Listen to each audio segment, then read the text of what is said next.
믿고 하는 일들이 흔들리지 않게 하여 주시고 그 믿음 자체가 흔들리지 않게 하여 주옵소서. 예수의 일을 하며 흔들리고 있다면 어느 부분이 문제인지를 알게 하여 주시고 그 믿음을 굳건한 말씀의 반석 위에 세워 주시옵소서. 우리의 믿음이 굳건해지게 하시고 주님을 신뢰하고 나갈 때 조금 불편할 수는 있어도 흔들리지는 않게 하여 주시옵소서. 그리고 그 믿음의 결과들을 보는 저들 되게 하여 주옵소서. 오늘도 참 좋은 날 허락하신 주님께 감사합니다. 우리의 한날 한날이 주님 앞에서 온전해지기를 소망하오니 주 앞에 온전한 믿음 되게 하여 주시옵소서. 감사합니다. 고마우신 예수님 이름으로 기도드렸습니다. 아멘. 아멘. 오늘은 사도행전 4장 1절에서 4절 말씀 봅니다. 사도행전 4장 1절에서 4절. 다음 주 금요일하고 토요일 날이 그 중랑구에 있는 낙원감리교회 청년들이 좀 와요. 그래서 와서 여기서 1박하고 수련회를 좀 하기로 했는데 금요일 날 와서 토요일날 점심 먹고 아마 갈 것 같아요. 그래서 안전하게 잘 진행될 수 있도록 여러분 기도해 주시고요. 개인적으로 소망이 하나 있어서 여러분한테 기도 부탁을 드리는데 그 개인적인 소망이에요. 교회적인 소망이 아니라 개인적인 소망이라 이게 조금 좀 다르긴 한데 하나님이 원하시면 이루어 주시리라 믿고 그 서울과 경기권의 청년들이 모이는 그 교회들이 이제는 없어지기 시작하고 주일학교가 없는 교회가 많다고 하고요. 아예 주일학교가 없는 교회가 많고 심지어는 청년들이 20명 이상 모이는 교회가 10%가 안 된대요. 서울 경기권에. 그리고 그 10% 안에서도 100명 이상 모이는 교회가 2%인가 밖에 안 되는 것 같아요. 이게 지금 굉장히 심각한 거죠.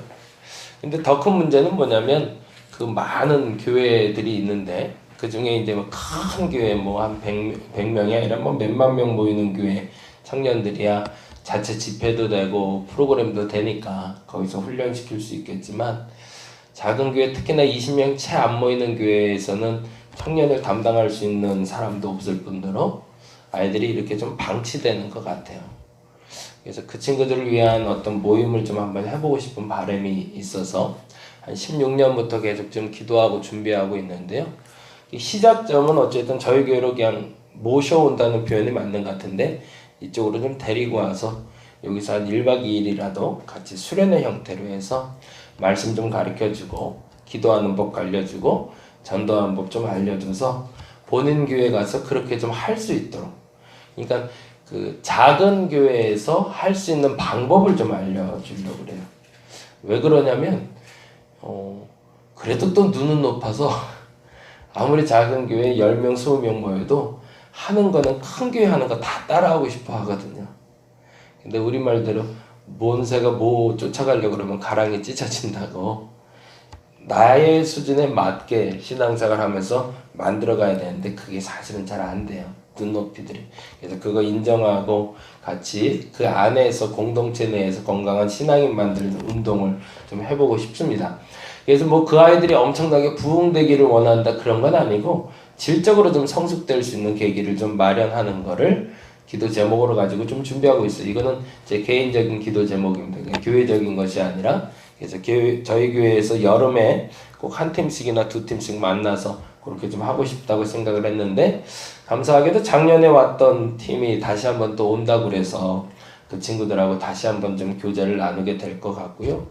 이 일이 조금 좀 확산돼서 젊은이들이 좀 모여서 자신의 교회를 지켜갈 수 있는 어른들을 만들어낼 수 있는 그런 도구가 될 수 있도록 여러분 좀 기도해 주시기 바랍니다. 그래서 교회 내에 소외되는 사람이 없도록.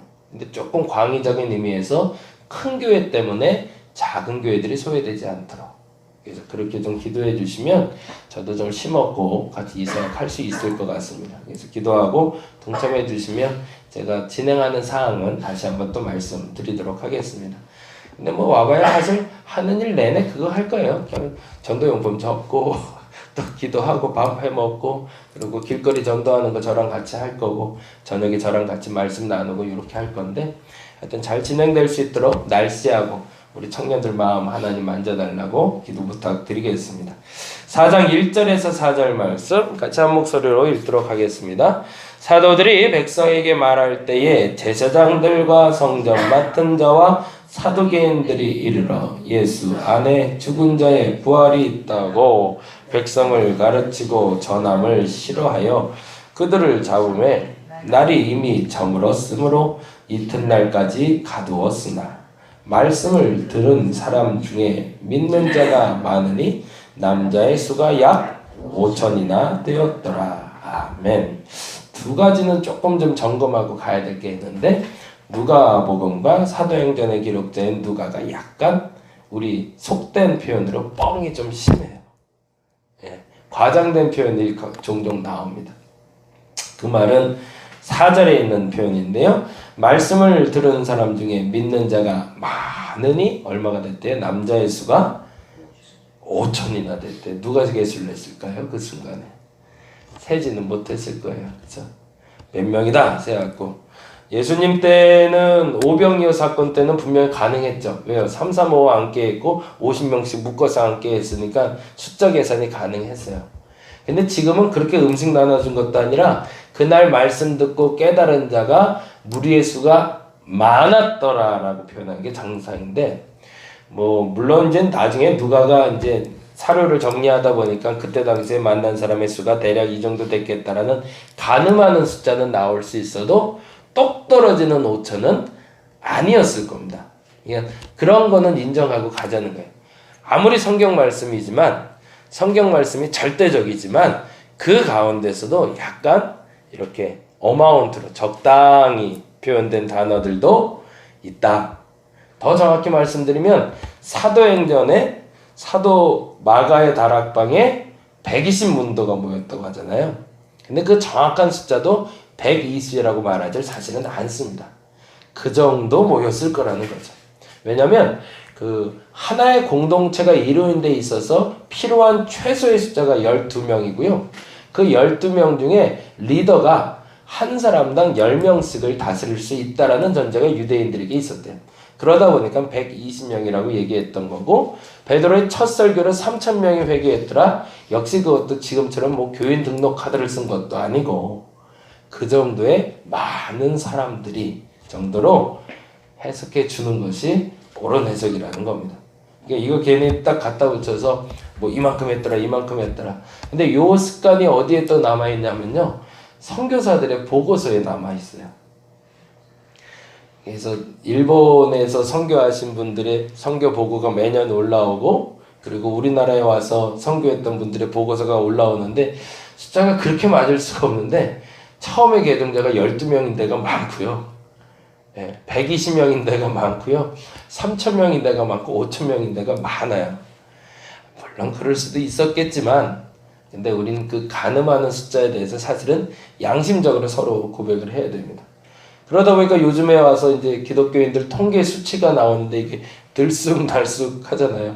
그래서 지금 뭐 예장인가 거기서 지금 17만인가 줄었다고 또 얘기가 나오는데 정말 준 건지 아니면 그 교인 등록 카드에 적혀있던 사람 중에 이제 안 나온 사람들이 이제 정리를 시작한 건지 알 수가 없지만 우리 농담삼아 그러잖아요. 여의도 순복음교회는 한 번 들어본 사람은 영원히 우리 교인이라고. 그래서 그분이 돌아가실 때까지는 우리 교인으로 계속 누적해서 교인들 명부 갖고 있다고 하는데 그래서 많아진다고. 뭐 이런저런 의견이 있을 수가 있지만 하여튼 중요한 것은 그것이 거짓말이 아니라 약간 과장된 표현 정도다라고 생각하고 좀 보시면 좋을 것 같고요. 그리고 재미난 표현인데 4장 1절에서 4절까지는 사전에 4장 5절에서 4장 37절까지 이야기의 서론이 됩니다. 앞으로 이 일이 있을 거다라는 이야기에 대한 쭉 정리가 되고요.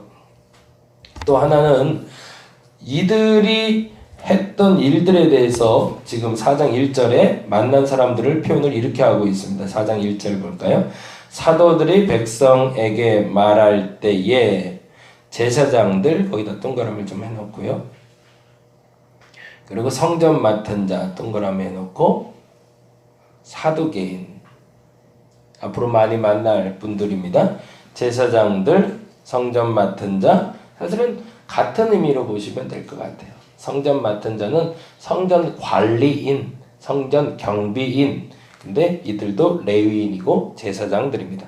그리고 사두개인, 바리새인, 뭐 여러분이 많이 아는 단어들 계속 반복해서 나오고요. 사도행전의 또 독특한 특징 중에 하나가 3절이에요. 3절 말씀도 한번 보고 가시면 좋습니다. 그러니까 첫째는 4장 4절에 있는 약간 과장된 표현도 좀 있더라 라는 거 여러분 이해해 주시고요. 그리고 또 하나는 4장 3절인데 그들을 잡음에 날이 이미 저물었으므로 이튿날까지 가두었으나, 거기다가 그냥 줄을 쫙 해놓으시면 좋을 것 같아요. 사도행전은 독특하게 이 표현이 많이 나옵니다. 기가 막힌 하나님의 은혜를 표현하는 방식이었던 것 같아요. 누가가 보고 있는 관점에서 항상 이들은 잡히고 고문당하고 그리고 힘든 일을 겪는데요. 그때마다 빠져나갈 구멍을 주세요. 예를 들자면 오늘 같은 본문은 뭐냐면 그들을 잡음에가 시작이에요. 그들이 누굴까요? 베드로와 요한, 그리고 한 명이 더 있어요. 누굴까요? 안진뱅이 됐던 사람이 같이 다녀요. 한번 볼까요? 14절 볼게요.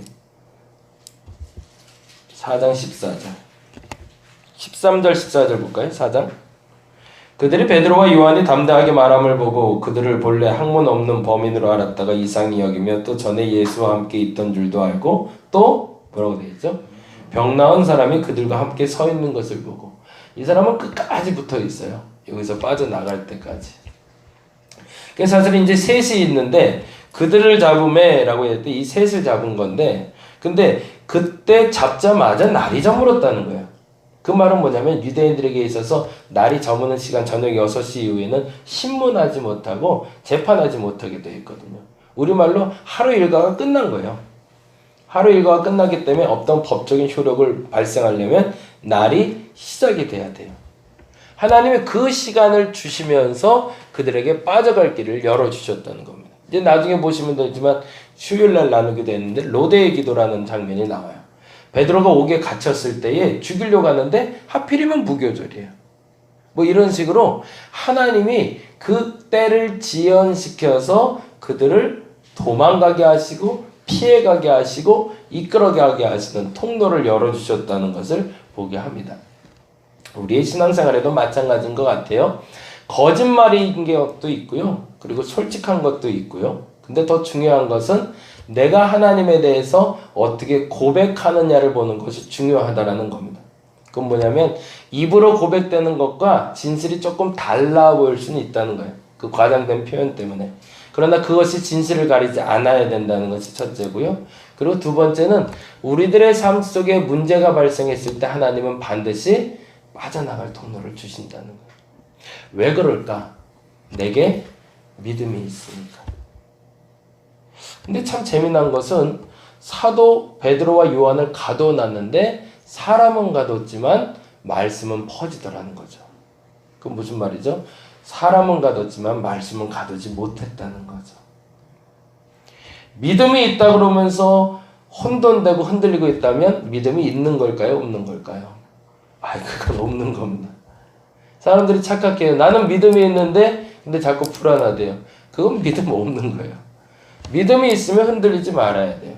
그러면 둘 중에 하나인 거예요. 내가 흔들리고 있거나 믿음이 흔들리고 있거나. 근데 보편적으로 뭐가 흔들릴까요? 예수 그리스도께서 흔들리시는 적은 없습니다. 예수를 지탱해 서 있는 내 발이 한쪽 발로 서 있으니까 흔들리는 거죠. 조금 더 쉬운 표현으로 양다리 걸치고 있어서 흔들리는 거지 예수님 딛고 서 있으면 흔들릴 일이 없습니다. 어제 찾아온 분에게도 좀 그런 얘기 드렸는데 우리가 흔들릴 때는 언제 흔들리냐면 남들 때문에 흔들려요. 남들 때문에. 신앙생활은 하나님 때문에 흔들린 게 아니라 하나님께 기도하고 응답받았는데 그것을 남들이 평가해주기 시작할 때 내 의견과 다르면 그때부터 흔들립니다.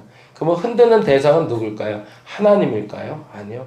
남의 의견입니다. 내가 지금 어디에 서 있는지가 참 중요하고요. 한 가지 팁으로 부탁드리는 건 그럼에도 불구하고 그 믿음 안에서 흔들리고 있다면 멈추셔도 됩니다. 이미 하나님이 움직이시는 것이 아니라 내 생각과 남의 생각이 나를 흔들기 시작한 겁니다. 그땐 일해봐야 오히려 일을 망칠 수가 있습니다. 그래서 제가 그 얘기를 많이 하는데, 우리가 기도하다 하나님의 응답을 받아요. 그럼 믿음의 확신을 가졌다고 얘기를 해요. 근데 그 확신이 내일 불안하면 그건 믿음의 확신이 아닙니다. 오늘 기도했는데 내일까지 확신이 있어야 믿음의 확신이지, 오늘 기도했는데 확신이 있다가 내일 했는데 불안하다면 하지 말아야 되는 겁니다. 다시 한번 부탁을 드려요. 교회에서 일할 때도 마찬가지고 내가 기도하는 것에 대해서 응답받기 원할 때 우리는 항상 급해요. 그래서 오늘 딱 떨어진 응답에 대해서 결단하고 움직여야 된다고 생각합니다. 근데 그런 사람들은 많지 않다니까요. 그 정도의 믿음이 되는 아브라함과 다윗이면 그렇게 하셔도 돼요. 내 믿음의 정도가 아브라함 정도 되고 다윗 정도 된다, 바울 정도 된다, 그러면 오늘 가진 확신을 가지고 나가셔도 돼요. 왜요? 그 믿음의 반석은 견고하기 때문에 그렇습니다. 근데 내 믿음의 반석은 그렇게 견고하진 않아요. 그러니까 조금만 바람이 불어도 흔들릴 수밖에 없거든요.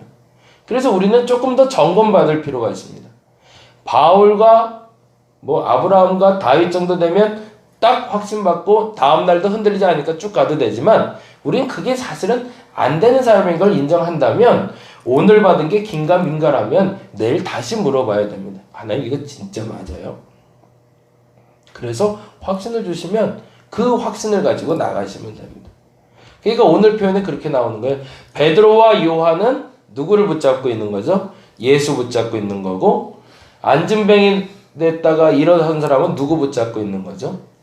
베드로와 요한 붙잡고 있는 거죠. 왜요? 나는 아직 믿음의 확신이 없는 사람이니까.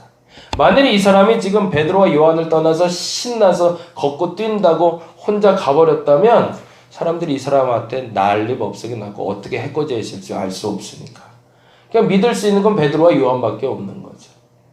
그러면 두 가지밖에 없네요. 신앙생활은. 첫째는 내가 믿음의 확신이 있다면 예수님 붙잡고 나가면 되는 겁니다. 근데 아직 믿음의 확신이 없다면 누구 붙잡으면 되는 거죠? 그 믿음의 사람들 붙잡고 나가는 거죠. 그리고서 그 길을 이겨나가면 우리 안에 있는 주님의 역사하심이 드러날 수 있다는 겁니다. 저와 여러분에게 오늘은 그 기도의 제목을 가지고 나갔으면 좋겠습니다. 우리가 문제가 없지는 않죠. 근데 그 문제를 해결하기 위해서 답을 얻기 원하고 방법을 알기 원합니다. 근데 하나님의 확신 주시기 전에는 가급적이면 움직이지 마시기 바랍니다. 그러나 그것이 검증받고 검증받았을 때 진짜라 여겨지시면 그때는 마음껏 일하시기 바랍니다. 무엇보다도 흔들리지 않고 하나님이 마음껏 역사해 주실 겁니다. 그 믿음으로 베드로와 요한처럼 견고하게 설 수 있는 저와 여러분 되시기를 간절히 바랍니다. 기도하겠습니다. 믿음이 있다고 하면서 자꾸 흔들리면 그건 믿음이라고 말할 수 없습니다. 믿음이 있다고 하면 흔들리지 말아야 됩니다. 근데 이미 흔들렸다면 그건 사실은 믿음에 서 있던 것이 아니라 내 생각에 서 있었던 겁니다. 내 생각과 내 판단에 서서 흔들린다고 그것을 믿음이 아니라고 믿음이라고 혼돈하지 말게 하여 주시고, 그리스도 예수께서 내게 허락하신 그 믿음의 반석 위에 서서 양다리 걸치지 않고 주님께 서 있다면 흔들리지 않을 줄 믿사오니, 내 문제를 내 고민을 주께 고할 때 그 확신을 가지고 오늘도 승리하게 하여 주옵소서. 아브라함처럼 다윗처럼 바울처럼 견고한 신앙이 아니기 때문에 다시 한번 돌다리도 두들겨 보듯이 묻고 가기 원합니다. 생각보다 그렇게 급할 필요 없습니다. 조금 천천히 그러나 분명하게 주님의 뜻을 구하고 그 뜻대로 살아가는 우리 되게 하여 주시옵소서. 이제 주말을 맞이합니다. 그리고 입추도 되었습니다. 더위가 사라지고 선선한 바람이 불어올 때 내 마음에도 그 시원한 성령의 바람으로 함께하여 주시옵소서. 참 감사합니다. 고마우신 예수님 이름으로 기도드렸습니다. 다 같이 기도하고 들어가도록 하겠습니다.